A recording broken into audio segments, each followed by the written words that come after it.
So today I decided to try out a new type of paper that I've never tried before. It is a blue-toned mixed media paper. So yeah, let's just go through the rest of the materials while we're talking about it. I also used Reeves Gouache paint, a Grunbacher 12 round brush, the Niji waterbrush, and then two sizes of Micron pens, the 03 and 05. I used a Jelly Roll white pen, a Premier white colored pencil, and then also some Reeves watercolors. So yep, those are all the materials that I used. And now let's talk about this paper. It was really fun to me to be able to experiment with it, and I really love using tanned tone paper as well as gray tone paper, just regular with colored pencils, and I like using it with markers and different things, but those papers are usually too thin to use like wet media on, so it was really fun to experiment with the mixed media paper with the gray tones.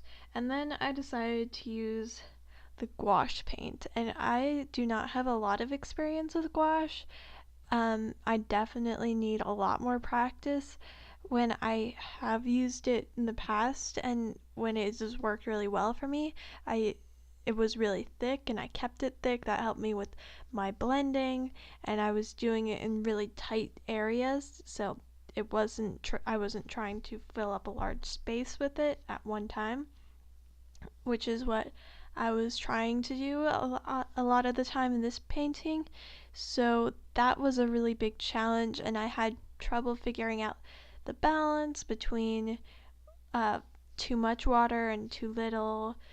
It was a big challenge, so I had to go over a couple layers. I think I had definitely 3 layers in a few places, and that's not a bad thing. It's definitely important to be able to layer and use that well, but it wasn't working the way I wanted it to work and the way that I had gotten it to work in the past. So I was really finding that really challenging. So the gouache was really difficult, but when I used the watercolor on the paper to do like this rippling effect at the beginning, I covered up a lot of that with gouache, but that was really fun to get to do the watercolor.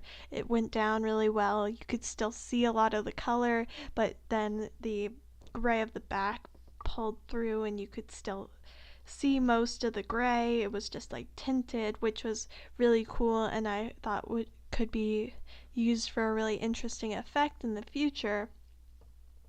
So I really liked the use of the watercolor on this paper. It was really nice paper. It handled the water really well. I didn't end up having any buckling in the end.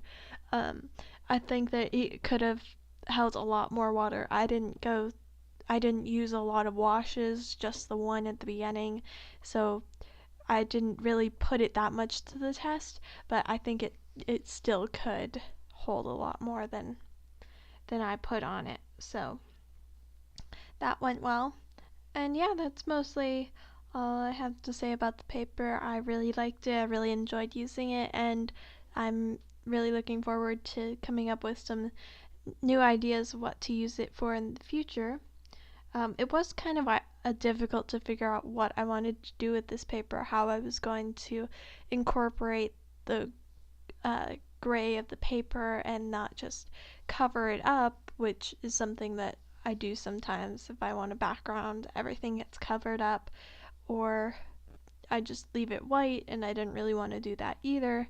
So I had to figure out how to, fill up the space of the gray but still let it come through in the final piece. So that was fun. I really enjoyed coming up with the concept for this piece of art. I had a couple little thumbnails of possibilities in my sketchbook that I thought I could do, and I ended up going with this this girl who's floating just underneath the surface of the water, and then she's just touched the water and caused ripples. And it was kind of interesting to get to play with like the colors and how those would be affected by the ripples, and how you would see the shadows and stuff appear on her skin and her hair and clothes. So that was really fun. So yeah, the rippling water was really fun to paint with the watercolor as well in the beginning. It flowed really well. And I kind of wish more of that had showed through in the final piece, but I'm still really content with how it looked. It maybe could have used a little bit more blue to really indicate that it's water, but I think it's good anyway without that. So yeah, that's mostly all I have for today. I hope you enjoyed watching this little speed paint, seeing me test out this new type of paper. I really enjoyed it. Oh, and another thing I wanted to talk about is the color mixing.